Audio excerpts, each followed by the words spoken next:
you absolutely have to have your driver's license or a state ID.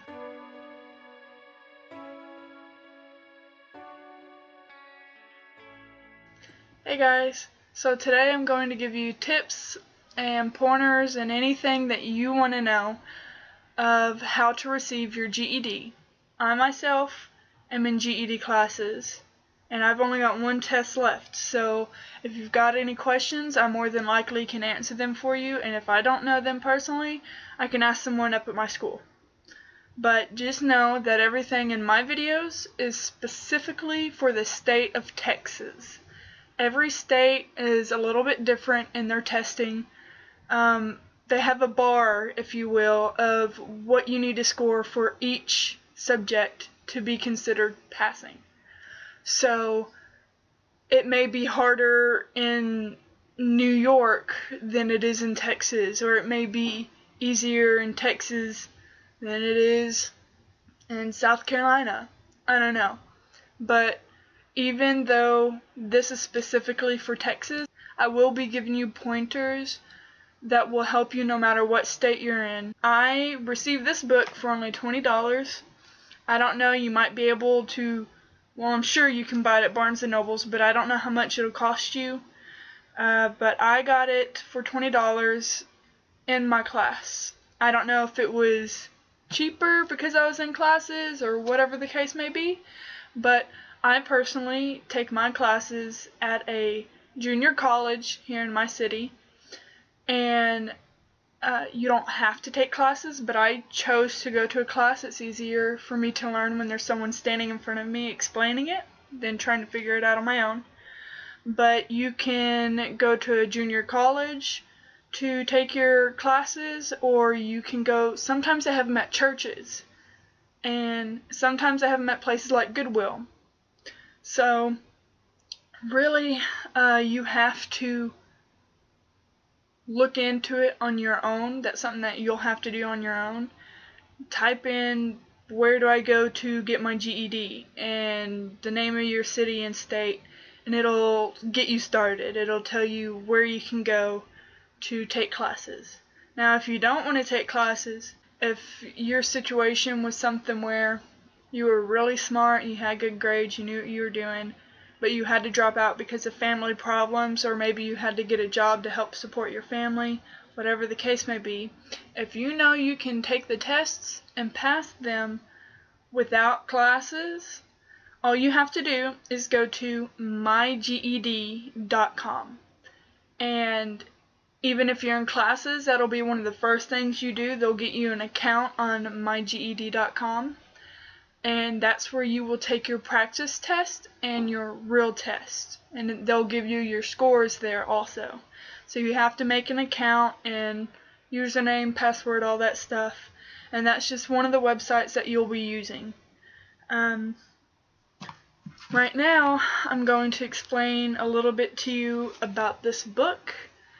It will tell you in each section for each subject, it'll tell you what will be on your test and how long your test will be.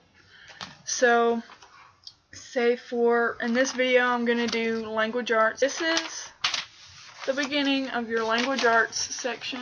Oh, I got paper falling out. So this is your language arts.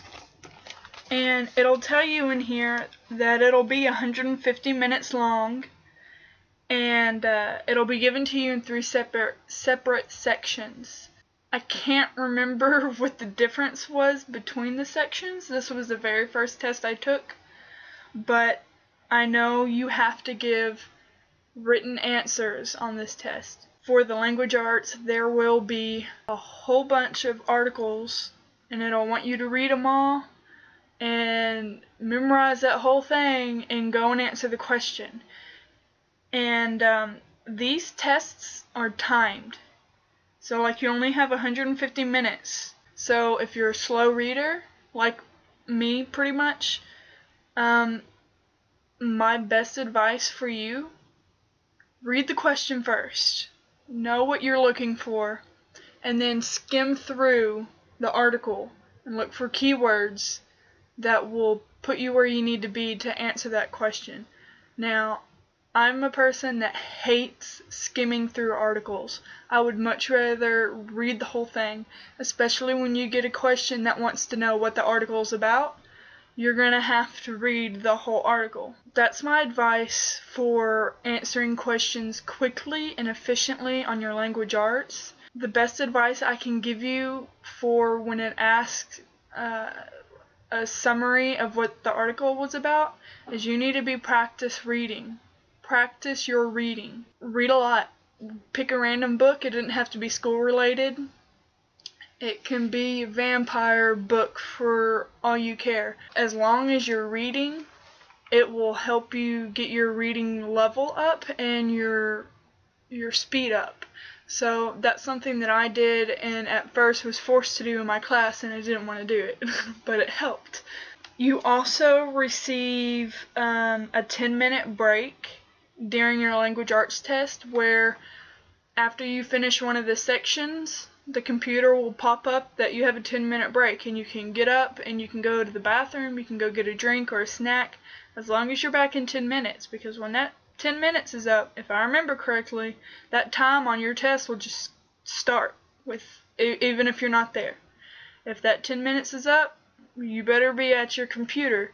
That's another thing. The test is on a computer. It's not handwritten. As far as I know, you can't take a handwritten test, but I could be wrong on that. But it's on the computer.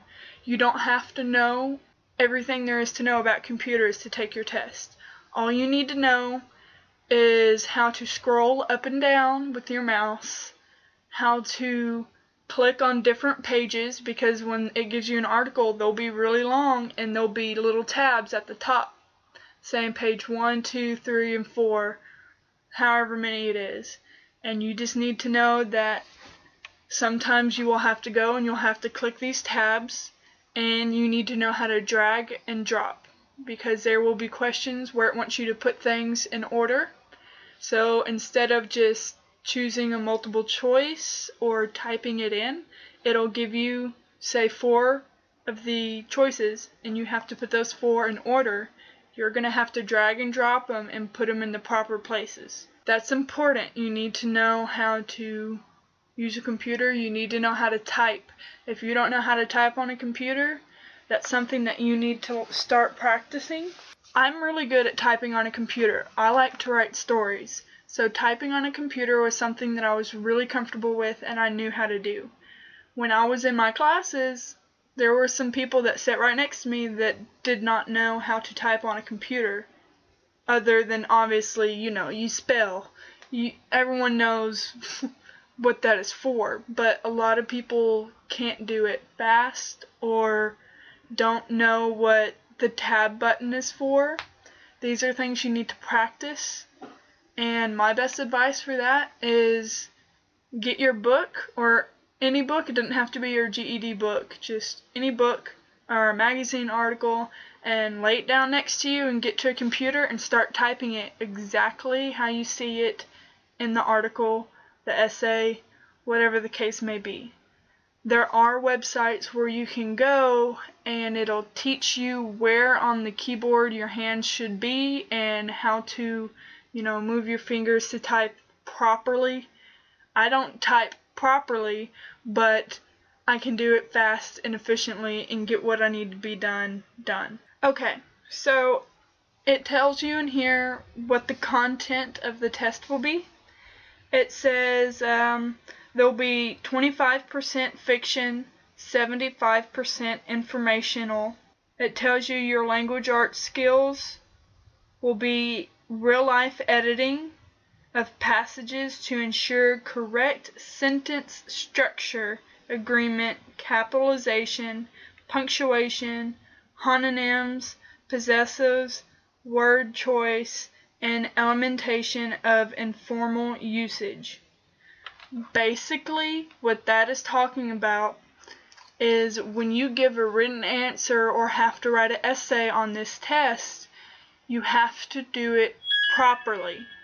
What they want is, I'll tell you, this is a pain. A lot of times you will be given a article where there are two sides of a story. And even if you agree with this side, if this side has more information and more proof, you have to agree with the other side.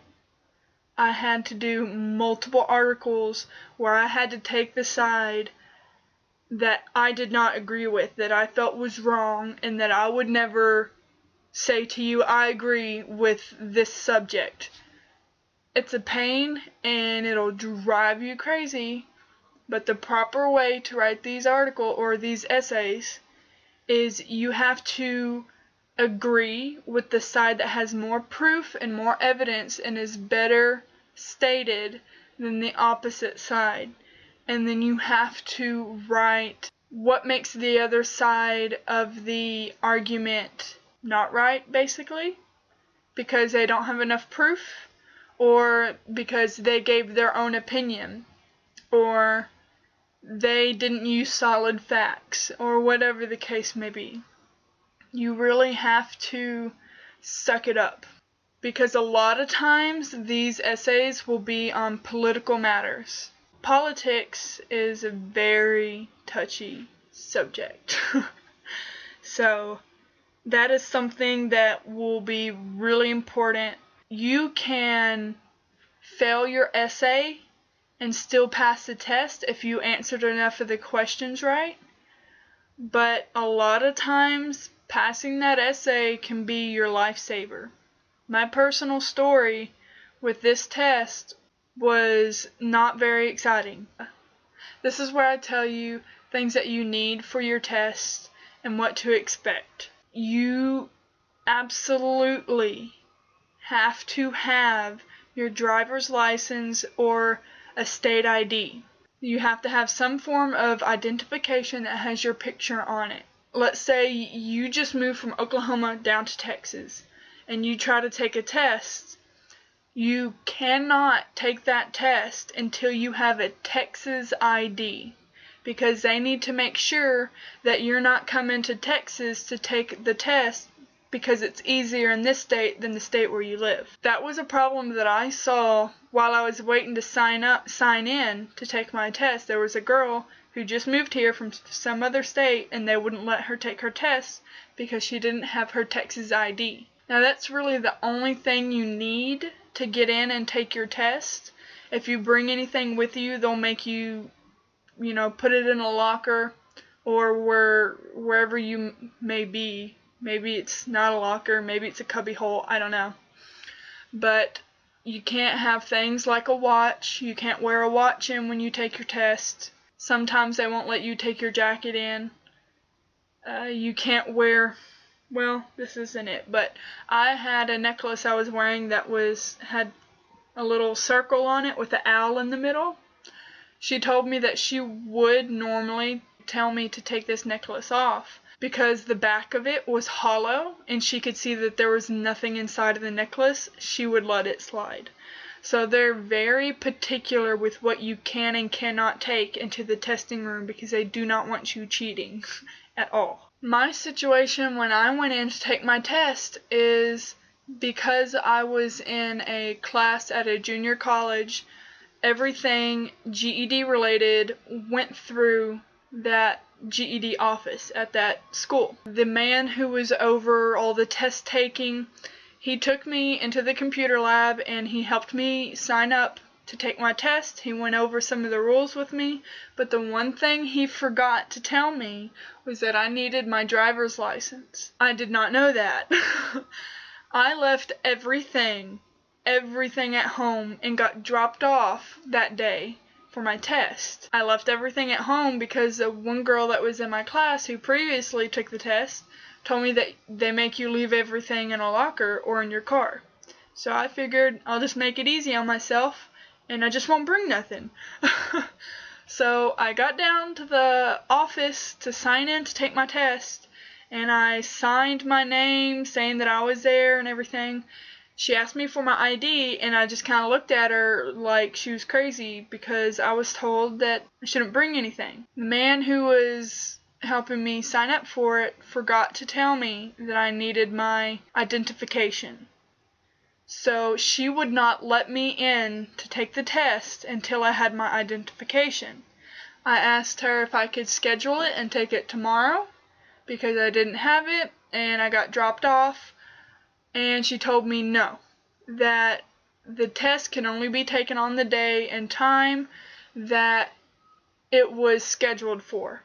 So if I couldn't take it, I'd have to call some company and explain to them why I wasn't able to take it and ask them if I would be able to take it a different day. So I freaked out because you have to pay to take your test. And for an hour, I was pacing down the hallways, calling family members, trying to get them to bring my identification. After I finally got my driver's license up there, an hour later, I had been crying, I was nervous, I didn't want to fail it, or I didn't want to miss taking it. So I finally got in there and gave her my driver's license, and I got signed up for it, and I went in the room and I took my test. Well, I was still really upset. I was nervous, I was emotional. I kept trying not to cry because I thought I wasn't going to be able to take it, and I thought I was going to fail it, and no one wants to fail a test that they especially have to pay for. I took the test, and it was really nerve-wracking. I leave, I'm done. I'm thinking, you've got this. This is your best subject. No way you failed it. I get my results before I even left the building. And your results come in through your email. I passed by 1 point. And I got a 0 on my essay. I was so upset. I told my teacher, and she was shocked because she had told me, you need to go ahead and take it. There's no way you'll fail it. So my advice to you is don't get stressed out before you take your test. Don't panic. Don't cry.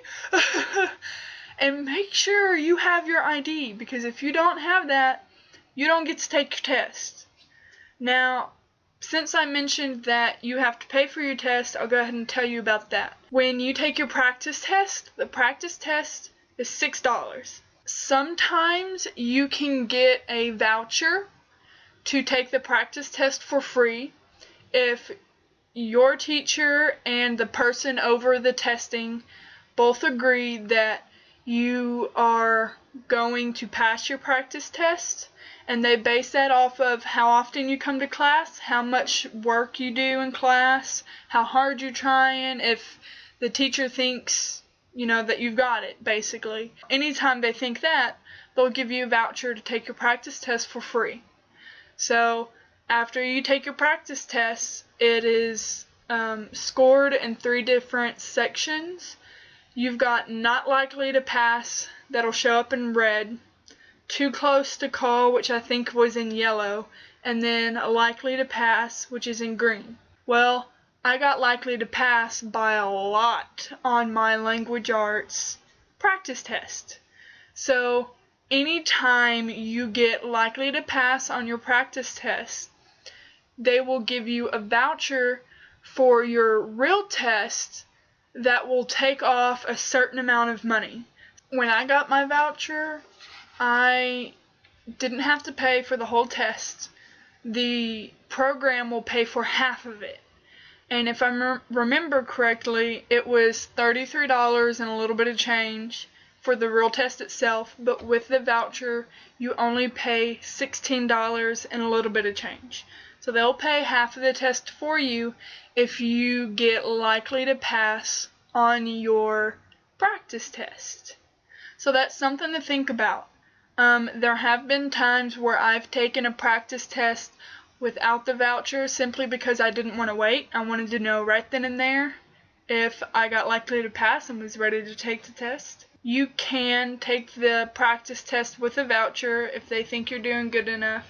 And if you get likely to pass on that, they'll pay half of the test for you. Another thing to know is anytime you take your practice test, whether you failed it, got not likely to pass, or whether you got likely to pass, it will tell you what you need to practice on to pass. It'll say something along the lines of what I need to study, and it will tell you every type of problem that you struggled with in your practice test. It'll also do this for your real test, which is really useful, because if you fail your practice test, it'll tell you what you need to work on, and if you fail your real test, it'll tell you what you need to work on, and that's really useful. You don't have to just guess, well, this type of question was really hard, so I'll just focus on doing that. You don't have to worry about it, because it'll tell you what you need, and you can print it out, and you can give it to someone in the office, and they will make copies of every page you need. I have one right here, and let me show you. So these are the papers. They're kind of all bent. They've been laying on the floor. But these are some papers of what I need to pass for my math test, because math is my biggest issue. And there's 2 pages. It makes it look like there's a lot more than what there really is, but it tells you like page 302 through page 307, and you pick what book you want it to come out of, and they usually suggest the Kaplan book. And when you give them these papers, they will go through and they'll look at all of this, and they'll use that book, and they'll print it out for you so you can study.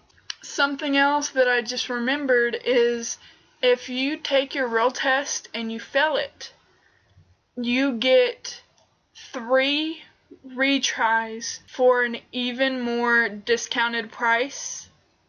I'm wanting to say it was like $11 or $10. I might be wrong, I don't remember. But you get 3 retries for a cheaper price before you have to wait for a month to retake it. I think it's a month. If not that, it's 2 months, but I find that a little hard to register than making you wait for 2 extra months. But you have 3 retries, so if you fail it the first time, don't freak out, because that's happened to me before. If you fail it the first time, get these papers printed out and give them to someone in the office, and they will make copies for you of what you need to practice on. So that's it for this video. It's already running really long, so I'm not going to do social studies in this video. I'll make a different video for that. And I'm sure I forgot something along the lines, but if you have any questions, let me know. If I don't know them personally, I can figure it out. I can talk to someone up at the building. So please like this if it was helpful to you, and subscribe please. And I will see you guys in the next videos. I will be making a video for each subject, and then I will, for each video, make a response to any of your questions.